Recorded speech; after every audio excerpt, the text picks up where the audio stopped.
ನಾವು ಒಗ್ಗಟ್ಟಾಗಿ ಯಾಕಿರ್ಬೇಕು? ಏನ್ ಅಗತ್ಯ ಇದೆ? ನಮ್ಮ ಪಾಡಿಗೆ ನಾವು ಇರ್ಬೋದಲ್ಲ. ಡೆಮಾಕ್ರಸಿ ನಮ್ಮನ್ನು ಕಾಪಾಡುತ್ತೆ ಅಂತ ಹೇಳ್ತೀವಿ, ಪೊಲೀಸ್ ವ್ಯವಸ್ಥೆ ನಮ್ಮನ್ನು ಕಾಪಾಡುತ್ತೆ ಅಂತ ಹೇಳ್ತೀವಿ, ಮಿಲಿಟರಿ ನಮ್ಮನ್ನು ಕಾಪಾಡುತ್ತೆ ಅಂತ ನಾವು ಹೇಳ್ತೀವಿ. 25% ಇದ್ದ ಹಿಂದೂಗಳು ಪಾಕಿಸ್ತಾನದಲ್ಲಿ 2% ಆದಾಗ ಅದು ಡೆಮಾಕ್ರಸಿಲೇ ಆಗಿದ್ದಲ್ಲಿ, ಬಾಂಗ್ಲಾದೇಶದಲ್ಲಿ ಇವತ್ತು ಹಿಂದೂಗಳಿಗೆ ಸಮಸ್ಯೆ ಆಗ್ತಿರೋದು ಡೆಮಾಕ್ರಸಿಲೇ ಆಗಿರೋದು. ತುಂಬಾ ದೂರ ಬೇಡ, ನಮ್ಮ ಬೆಂಗಳೂರಿನಲ್ಲಿ DJ ಹಳ್ಳಿ KJ ಹಳ್ಳಿ ಪೊಲೀಸ್ ಸ್ಟೇಷನ್ ಕಲ್ಲು ಹೊಡೆದಾಗ ಪೊಲೀಸರಿಗೆ ಕಾಪಾಡಕ್ಕಾಗಿಲ್ಲ, ಇನ್ನು ನಮ್ಮನ್ನೇನು ಕಾಪಾಡ್ತಾರೆ? ಯಾವ ಸಮಾಜ ಸಂಘಟಿತವಾಗಿಲ್ಲವೋ ಅದು ನಾಶವಾಗಿದೆ ಇಡೀ ಇತಿಹಾಸದಲ್ಲಿ. ಇಷ್ಟ ಬಂದ ಹಾಗೆ ನೀನು ಇರು, ತೊಂದರೆ ಇಲ್ಲ, ಇನ್ನೊಬ್ರಿಗೆ ತೊಂದರೆ ಕೊಟ್ರೆ ನಿನ್ನನ್ನ ಬಿಡಲ್ಲ. ಎರಡು ಸೇರಿ ಹಿಂದೂ ಧರ್ಮ, ಅರ್ಧಂಬರ್ಧ ಅಲ್ಲ. ಆದ್ರೆ ಯಾರಾದ್ರೂ ಬಂದು ನೀನು ನನ್ನ ರೀತಿ ಮಾತ್ರ ಇದ್ರೆ ನಿನಗೆ ಇಲ್ಲಿ ಅವಕಾಶ, ಇಲ್ಲದೆ ನಾನು ನಿನಗೆ ಅವಕಾಶ ಕೊಡಲ್ಲ ಅಂತಂದ್ರೆ ಅಂತ ಚಿಂತನೆ ನಮಗೆ ಬೇಡ. ಧರ್ಮವೇ ಇಲ್ಲದ ಜಾಗ ಅಂದ್ರೆ ಅಲ್ಲಿ ಹಿಂದೂ ಇಲ್ಲದ ಜಾಗ ಅಂತ. ಈ ಧರ್ಮದ ರಕ್ಷಣೆಗೋಸ್ಕರ ನಮಗೆ ಪ್ರಭುತ್ವ ಬೇಕು. ಈಗ ನಾವು ಈ ತರ ಸೇರಿದೀವಿ, ಈ ತರ ಸೇರಿದಾಗ ನಮ್ಮಲ್ಲೊಂದು ಹಿಂದುತ್ವದ ಭಾವ ಉಂಟಾಗೋದು ಅದು ಪರಿಸ್ಥಿತಿಯ ಕಾರಣಕ್ಕಾಗತ್ತೆ. ನಾವು ಸೇರದೇ ಇದ್ರೂ ನಮ್ಮಲ್ಲಿ ಜಾಗೃತಿ ಉಂಟಾಗೋದು ಅದು ನಿಜವಾದ ವಿವೇಕ. ಹಿಂದೂ ಸಮಾಜದ ಒಂದು ಉತ್ಸವ ಅನ್ನೋ ಹೆಸರಲ್ಲಿ ನಾವು ಇವತ್ತಿಲ್ಲೆಲ್ಲ ಸೇರಿದ್ದೀವಿ. ನಾವು ಯಾಕೆ ಸೇರಬೇಕು ಅನ್ನೋದು ಒಂದು ಬಹಳ ಮುಖ್ಯವಾದ ವಿಷಯ. ಯಾಕೆ ಸೇರ್ಬೇಕಾಗತ್ತೆ? ನಾವು ಏನು ಅಗತ್ಯ ಇದೆ? ನಮ್ಮ ಪಾಡಿಗೆ ನಾವು ಇರ್ಬೋದಲ್ಲ. ನಾವು ಒಗ್ಗಟ್ಟಾಗಿ ಯಾಕಿರಬೇಕು? ಒಂದು ಕಡೆ ಯಾಕೆ ಸೇರಬೇಕು? ಒಮ್ಮೆ ಶಿವಾಜಿ ಮಹಾರಾಜ ಸಮಯ ಆಗ ತಾನೇ ಅವರು ಒಂದೊಂದೇ ಕೋಟೆಯನ್ನು ಗೆಲ್ತಾ ಬರ್ತಾ ಇದ್ರು. ಆ ಸಮಯದಲ್ಲಿ ಒಬ್ಬ ಪಾಟೀಲ್ ಅಂತ ಒಬ್ಬ ಇರ್ತಾನೆ, ಅವನೊಂದು ಪಾಳೆಗಾರನ ಥರ. ಅವನಿದ್ದ ಜಾಗ ಬಿಜಾಪುರದ ಸುಲ್ತಾನರ ಪ್ರದೇಶ. ಅವನು ಬಿಜಾಪುರದ ಸುಲ್ತಾನರು ರಿಪೋರ್ಟ್ ಮಾಡ್ತಾ ಇರ್ತಾನೆ, ಅವರ ಕೆಳಗೆ ಕೆಲಸ ಮಾಡ್ತಾ ಇರ್ತಾನೆ. ಆ ಪಾಟೀಲಿನಗೊಂದು ಕೆಟ್ಟ ಅಭ್ಯಾಸ, ಸಣ್ಣ ಹೆಣ್ಮಕ್ಳನ್ನ ರೇಪ್ ಮಾಡೋದು. ಭಾಳ ಜನ ಹೇಳ್ತಾರೆ ಯಾಕೆ ಹೀಗೆ ಮಾಡ್ತಿದ್ಯಾ ಅಂತ. ಇಲ್ಲ, ಮುಸ್ಲಿಂ ರಾಜರ ಆಳ್ವಿಕೆಯಲ್ಲಿ ರೇಪ್ ಅನ್ನೋದು ಅದು ಅಪರಾಧ ಅಲ್ಲ, ಹಾಗಾಗಿ ನಾನು ಮಾಡ್ತೀನಿ, ಕಾನೂನು ಹೇಗಿದೆಯೋ ಹಾಗೆ ನಾನು ನಡ್ಕೊತಾ ಇದ್ದೀನಿ ಅಂತ ಅವನು. ಸುಮಾರು ಸಮಯ ಹೀಗೆ ನಡೆಯುತ್ತೆ. ಈ ಕಡೆಯಿಂದ ಶಿವಾಜಿ ಮಹಾರಾಜರು ಒಂದೊಂದೇ ಕೋಟೆಯನ್ನು ಗೆಲ್ತಾ ಬರಬೇಕಾದ್ರೆ ಈ ಪಾಟೀಲ ಇದ್ದ ಜಾಗವನ್ನು ಕೂಡ ಅವ್ರು ಗೆಲ್ತಾರೆ. ಗೆದ್ದ ತಕ್ಷಣ ಅವರು ಅವನನ್ನು ಅರೆಸ್ಟ್ ಮಾಡ್ತಾರೆ, ಬಂಧಿಸಿ ಒಂದು ಕಂಬಕ್ಕೆ ಕಟ್ ಹಾಕಿ ಅವನಿಗೆ ಹೇಳ್ತಾರೆ, ನೀನು ಇಷ್ಟು ದಿನ ಏನು ಮಾಡ್ತಿದ್ಯಾ ಅದು ಆ ರಾಜರಿಗೆ ಸರಿ, ಇಸ್ಲಾಮಿಕ್ ಆಡಳಿತಕ್ಕೆ ಸರಿ. ಈಗ ಇದು ಶಿವಾಜಿಯ ಹಿಂದವಿ ಸಾಮ್ರಾಜ್ಯ, ಇಲ್ಲಿ ನನ್ನದೇ ನ್ಯಾಯ, ನನ್ನದೇ ತೀರ್ಮಾನ, ಇದು ಹಿಂದುತ್ವದ ತೀರ್ಮಾನ ಅಂತೇಳಿ ನನ್ನಲ್ಲಿ ಸುಟ್ಟು ಹಾಕ್ತಾರೆ. ನಾನು ಯಾಕೆ ಉದಾಹರಣೆ ಕೊಟ್ಟೆ ಅಂತಂದರೆ, ನಾವು ಸಂಘಟಿತರಾಗೋದು, ನಾವು ಒಟ್ಟಿಗೆ ಇರಬೇಕಾಗಿರೋದು ಅದು ನ್ಯಾಯಕ್ಕಾಗಿ. ಏನು ಹಿಂದೂ ಅಂತಂದರೆ, ನಮ್ಮಲ್ಲಿ ಒಬ್ಬೊಬ್ಬರು ಒಂದೊಂದು ದೇವ್ರನ್ನ ಪೂಜೆ ಮಾಡ್ತೀವಿ, ಯಾರೋ ಶಿವನ ಪೂಜೆ ಮಾಡ್ತೀವಿ. ಒಂದೇ ಮನೇಲಿ 4 ಜನ 4 ದೇವ್ರನ್ನ ಪೂಜೆ ಮಾಡ್ತೀವಿ. ಒಬ್ರಿಗೆ ಗಣಪತಿ ಇಷ್ಟ, ಒಬ್ರಿಗೆ ದೇವಿ ಇಷ್ಟ, ಇನ್ನೊಬ್ಬಂಗೆ ಕಾರ್ತಿಕೇಯ ಇಷ್ಟ. ಏನಿದ್ರ ಅರ್ಥ ಅಂದ್ರೆ ನಾವೆಲ್ಲ ಸ್ವತಂತ್ರರು ಅಂತ. ಎಲ್ಲಿವರೆಗೆ ಭಾರತ ಈ ರೀತಿ ಸ್ವತಂತ್ರ ಮನೋಭಾವದ ಜನರನ್ನ ಹೊಂದಿರುತ್ತೋ ಅಲ್ಲಿವರೆಗೆ ಅದು ಭಾರತವಾಗಿರುತ್ತೆ. ಈಗ ಉದಾಹರಣೆಗೆ ಒಂದು ಭೂಭಾಗದಲ್ಲಿ ಇವತ್ತು ಹಿಂದೂಗಳಿಲ್ಲ, ಉದಾಹರಣೆಗೆ ಪಾಕಿಸ್ತಾನ, ಅದನ್ನ ನಾವು ಭಾರತ ಅಂತ ಕರೆಯಕ್ಕಾಗತ್ತಾ? ಈಗ ಅಫ್ಘಾನಿಸ್ತಾನದಲ್ಲಿ ಹಿಂದೂಗಳಿದ್ರು, ಈಗ ಅದನ್ನ ನಾವು ಭಾರತ ಅಂತ ಕರೆಯಕ್ಕಾಗತ್ತಾ? ಬಾಂಗ್ಲಾದೇಶದಲ್ಲಿ ಹಿಂದೂಗಳಿದ್ರು, ಈಗ ಇಲ್ಲ, ಈಗ ನಾವು ಅದನ್ನು ಭಾರತ ಅಂತ ಕರೆಯಕ್ಕಾಗತ್ತಾ? ಇದರ ಬೆರಳೆಣಿಕೆ ಎಷ್ಟು, ಅದರಲ್ಲ ವಿಷಯ. ಅದನ್ನು ಭಾರತ ಅಂತ ಕರೆಯಕ್ಕಾಗತ್ತಾ? ಇವತ್ತು ನಾವು ಯಾವ್ದನ್ನ ಭಾರತ ಅಂತ ಕರೆಯಕ್ ಸಾಧ್ಯ ಅಂದ್ರೆ ಎಲ್ಲಿ ಹಿಂದೂಗಳಿದಾರೋ ಅದು ಮಾತ್ರ ಭಾರತ. ಏನ್ ಹಿಂದೂ ಅಂದ್ರೆ, ಈಗ ನಾವು ಇಷ್ಟೊಂದು ರೀತಿಯ ಜನರು ಇಲ್ಲಿ ಬಂದಿದೀವಿ, ಸ್ಟೇಡಿಯಂ ಒಳಗಡೆ ಕೂತಿದೀವಿ, ನಾವು ಬೇರೆ ರೀತಿ ಬಣ್ಣದ ಬಟ್ಟೆಯನ್ನು ಹಾಕಿದೀವಿ. ನಮಗೆ ಯಾರು ಹೇಳ್ತಾ ಇಲ್ಲ ನೀವು ಇದೇ ಬಣ್ಣದ ಬಟ್ಟೆ ಹಾಕೊಂಬನ್ನಿ ಅಂತ. ನಾವು ಪ್ಯಾಂಟ್ ಆದ್ರೂ ಹಾಕ್ಬೋದು, ಪಂಚೆ ಆದ್ರೂ ಹಾಕ್ಬೋದು, ಏನ್ ಬೇಕಾದ್ರೂ ಹಾಕ್ಬೋದು, ಸೀರೆನಾರು ಉಡ್ಬೋದು, ಚೂಡಿದಾರ ಆದ್ರೂ ಹಾಕ್ಬೋದು, ಏನ್ ಬೇಕಾದ್ರೂ ಹಾಕ್ಬೋದು. ನಮ್ಗೆ ಯಾರು ಹೇಳಿಲ್ಲ ಇವತ್ತು ನೀವು ಹೀಗೆ ಬರ್ಬೇಕಂತ. ನೀವು ಹೇಗ್ ಬೇಕಾದ್ರೂ ಬನ್ನಿ, ತೊಂದರೆ ಇಲ್ಲ, ನಿಮಗೆ ಸ್ವಾತಂತ್ರ್ಯ ಇದೆ. ಆದ್ರೆ ಇಲ್ಲಿ ಗಲಾಟೆ ಮಾಡಬೇಡಿ, ಅದು ಹಿಂದೂ ಧರ್ಮ. ನಾನು ಹೇಗ್ ಬೇಕಾದ್ರೂ ಇರ್ತೀನಿ, ಆದ್ರೆ ಇನ್ನೊಬ್ಬ ತೊಂದರೆ ಮಾಡಿದ್ರೆ ಅವನು ನಾನು ಬಿಡಲ್ಲ, ಅದು ಹಿಂದೂ ಧರ್ಮ.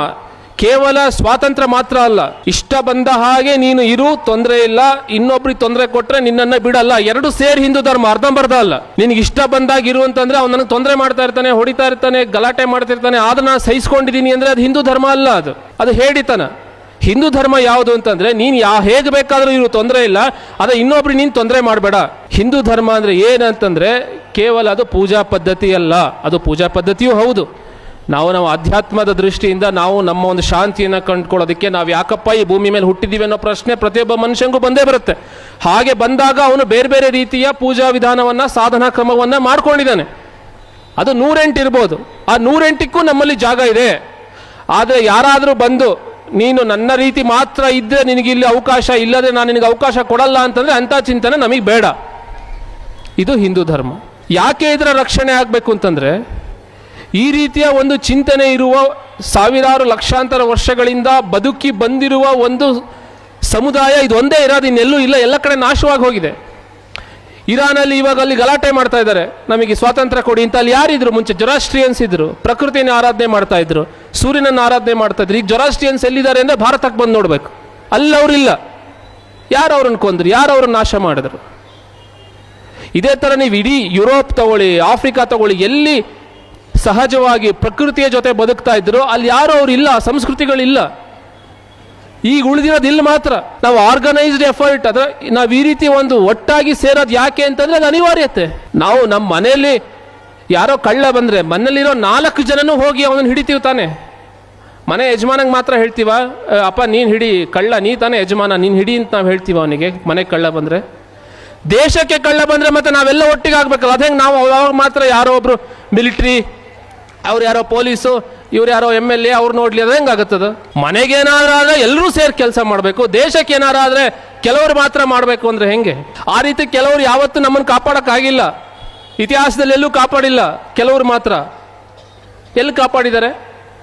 ನಾವು ಹೇಳ್ತೀವಿ ನಮ್ಮ ಹತ್ರ ಡೆಮಾಕ್ರಸಿ ಇದೆ, ಚುನಾವಣೆ ಅದರ ಒಂದು ಹಬ್ಬ, ಡೆಮಾಕ್ರಸಿ ನಮ್ಮನ್ನು ಕಾಪಾಡುತ್ತೆ ಅಂತ ಹೇಳ್ತೀವಿ. ಇದೊಂದ್ಸಲಿ ಹೇಳ್ತೀವಿ ಪೊಲೀಸ್ ವ್ಯವಸ್ಥೆ ನಮ್ಮನ್ನು ಕಾಪಾಡುತ್ತೆ ಅಂತ ಹೇಳ್ತೀವಿ, ಹಿಂದೂ ಸಮಾಜವನ್ನು. ಮಿಲಿಟ್ರಿ ನಮ್ಮನ್ನು ಕಾಪಾಡುತ್ತೆ ಅಂತ ನಾವು ಹೇಳ್ತೀವಿ. 25% ಇದ್ದ ಹಿಂದೂಗಳು ಪಾಕಿಸ್ತಾನದಲ್ಲಿ 2% ಆದಾಗ ಅದು ಡೆಮಾಕ್ರಸಿಲೇ ಆಗಿದ್ದಲ್ಲಿ.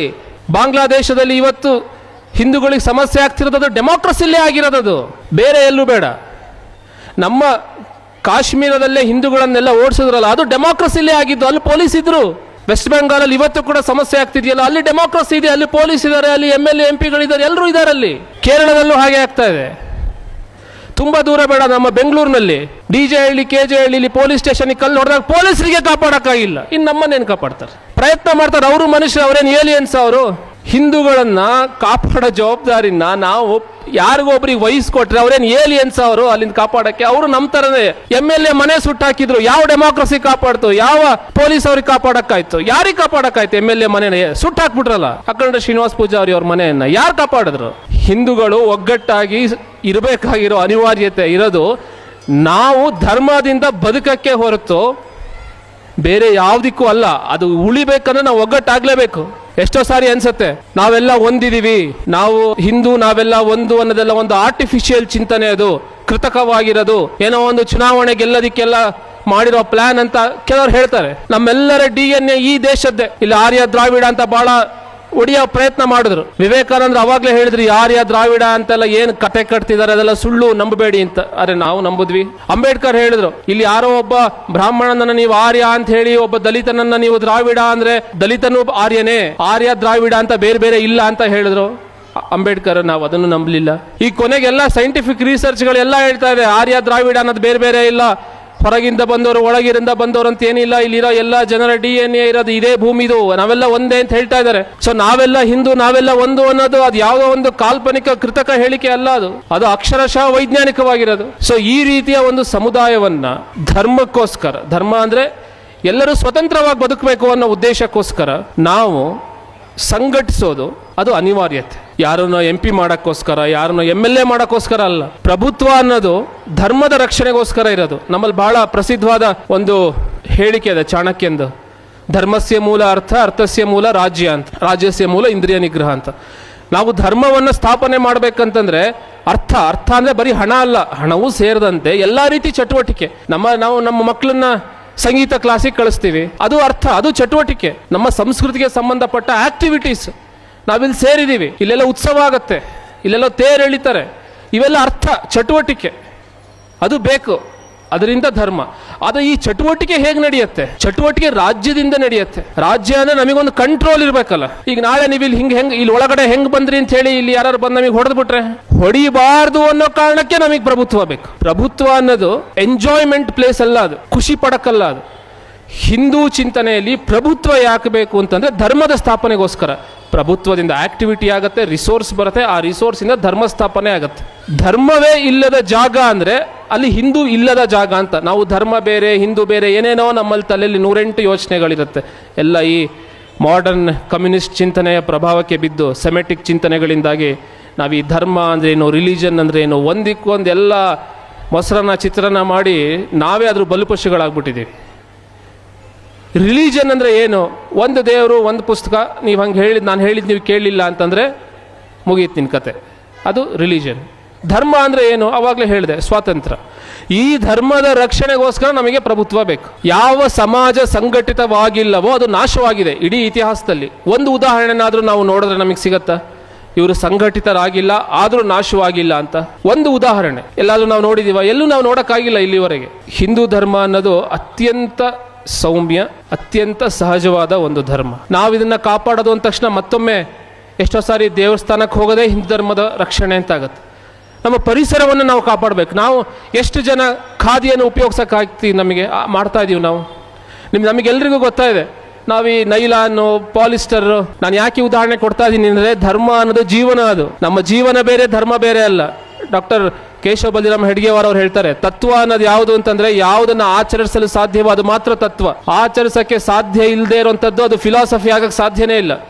ನಾವೆಲ್ಲ ಇವತ್ತು ಮಾತಾಡ್ಬಿಟ್ಟು ಹಂಗಿರೋಣ ಹಿಂಗಿರೋಣ ಅಂತ ಹೇಳಿ ನಾವು ಈ ಗ್ರೌಂಡ್ ದಾಟಿ ಹೊರಗೆ ಹೋಗ್ತಿದ್ದಂಗೆ ಈಗ ಬೇರೆ ಏನು ಮಾಡೋಣ ಅಂತ ಯೋಚನೆ ಮಾಡ್ತೀವಿ ಅಂದರೆ ಅದು ತತ್ವ ಅಲ್ಲ, ಅದು ಫಿಲಾಸಫಿ ಅಲ್ಲ. ಸೊ ಈಗ ನಾವು ಹಿಂದುತ್ವವನ್ನು, ಹಿಂದೂ ಧರ್ಮವನ್ನು ನಾವೊಂದು ಫಿಲಾಸಫಿ ಅಂತ ತಗೊಳ್ಳೋದಾರೆ, ನಮ್ಮ ಜೀವನ ಪದ್ಧತಿ ಅಂತ ತಗೊಂಡ್ರೆ. ಈಗ ಸಣ್ಣ ಉದಾಹರಣೆ, ಪ್ರಕೃತಿ ಬಗ್ಗೆ ನಮ್ದೇನಿದೆ ಅದ್ರ ಬಗ್ಗೆ ಯೋಚನೆ.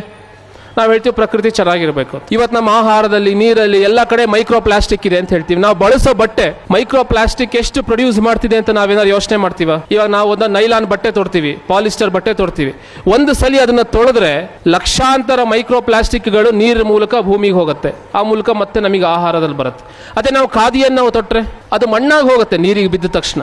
ಆಗ ನಾವು ಪರಿಸರವನ್ನು ಕಾಪಾಡಬೇಕು. ಹಿಂದೂ ಧರ್ಮ ಅಂದರೆ ಅದರಲ್ಲಿ ಪರಿಸರವೂ ಒಂದು ಒಳಗೊಂಡಿದೆ ಅಂತ ಹೇಳೋದಕ್ಕೆ ನಮಗೊಂದು ಹೇಳೋ ಯೋಗ್ಯತೆ ಬರುತ್ತೆ ನಮಗೆ. ಅದೇ ತರ ಒಟ್ಟಿಗಿರೋದು. ಈಗ ನಮಗೆ ಬೇರೆ ಬೇರೆ ಕಾರಣಕ್ಕೆ ಅವನು ಬೇರೆ ಇವನು ಬೇರೆ, ನಾನು ಮೇಲು ಇವನು ಕೀಳು ಅನ್ನೋದಿರುತ್ತೆ. ಬರೀ ಜಾತಿ ಅಂತಲ್ಲ, ಜಾತಿಯೂ ಸೇರಿದಂತೆ ಅಧಿಕಾರದ ಕಾರಣಕ್ಕೆ ಆಫೀಸಲ್ಲಿ ಯಾರೊಬ್ಬ ಮ್ಯಾನೇಜರ್ ಇರ್ತಾನೆ, ಹೊಸದಾಗಿ ಬಂದಿರೋನು ನೋಡಿದ್ರೆ ಅವನು ನನ್ನ ಜೂನಿಯರ್ ಅಂತ ಭಾವ ಅವನಿಗೆ, ಇವನು ನನ್ನ ಸೀನಿಯರ್ ಅನ್ನೋ ಭಾವ ಇವನಿಗೆ. ಅದೇ ತರ ಭಾಷೆ ಕಾರಣಕ್ಕೆ, ನನಗೆ ಇಂಗ್ಲೀಷ್ ಗೊತ್ತು ಅಂತ ಯಾರಿಗೋ ಒಬ್ಬಂಗೆ ಸೊಕ್ಕು, ನನಗೆ ಇಂಗ್ಲೀಷ್ ಬರಲ್ಲ ಕನ್ನಡ ಮಾತ್ರ ಗೊತ್ತು ಅಂತ ಇನ್ಯಾವನಿಗೋ ಕೀಳರಿಮೆ.